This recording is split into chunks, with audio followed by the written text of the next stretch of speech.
it's time we get started with biggest vulnerabilities or bugs on a web page.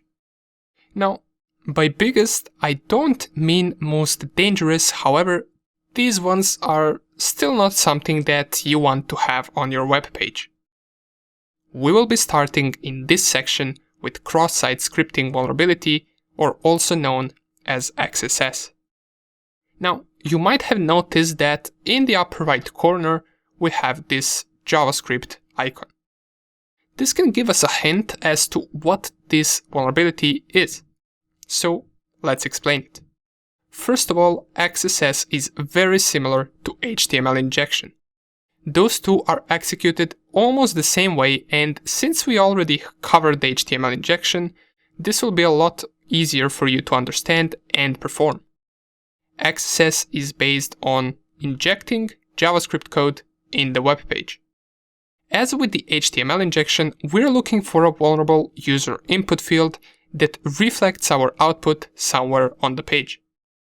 Once we find it, we try to inject simple JavaScript code to see how the page would react and whether it would execute it. One thing to keep in mind is that XSS is not a vulnerability that targets server. It is a vulnerability that targets clients that use that server. If we are able to inject our malicious JavaScript code in the web page, then that JavaScript code will also run once a different client visits that web page. Now, whether the client visits the web page directly or through a link makes a difference depending on what type of XSS vulnerability it is. And we will discuss different types in just a second, right after we discuss the process of why our JavaScript code executes on a vulnerable web page. So imagine we have this code as an example. It's the same code that we showed inside of our HTML injection, just this time instead of injecting HTML, we want to try to inject JavaScript.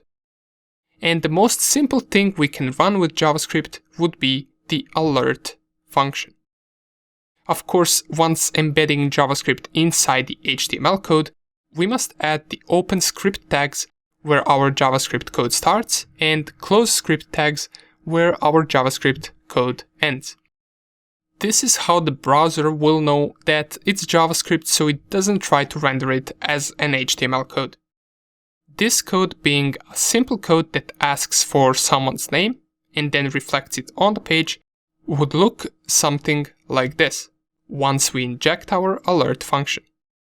And if the website doesn't filter the input, it will process this as JavaScript code and we will get a small pop-up window which is tied to this alert function. That's when we would know that there is an XSS vulnerability. Of course, web page can also have filters that are not properly set. Usually a page can have a filter that says everything between the HTML tags where the user input gets reflected, process it as a regular string or regular text. To bypass only that filter, we could then do something like this. We can first close tags for that line and then run our JavaScript code. In this case, the end closing tag will get left out and it will no longer consider our script as being a part of the open pre-tags. Of course, this is all working considering there are no other input filters. Now, let's talk about two main types of XSS and how they differ. These two types are called reflected XSS and stored XSS. Let's explain reflected XSS first.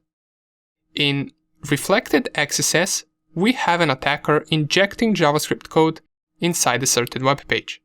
The web page processes that input as JavaScript and runs it, letting the attacker know that it's vulnerable to XSS. Then the attacker sends the link to that web page with the JavaScript code set as an input to the vulnerable parameter. Once the target opens the link, it will also run the JavaScript code on the vulnerable website.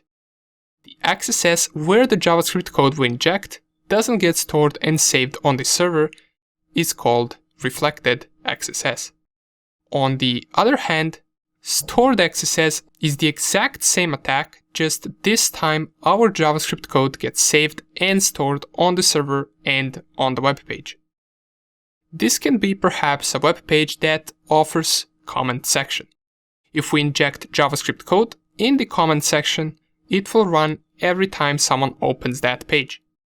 And that's the main difference between these two. In stored XSS, target doesn't have to click on any link at all. They can just go straight to the web page and it will run nonetheless. The stored XSS is more dangerous since it doesn't require the target to open any links, they only need to go to that website.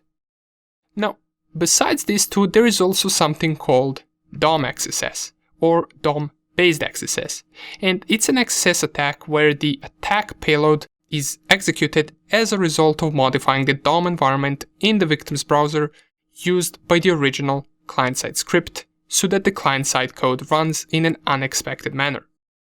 We will see examples of different XSS types throughout this section. Since this is one of the most common vulnerabilities on a web page, we will devote a little bit more time to it than to other vulnerabilities.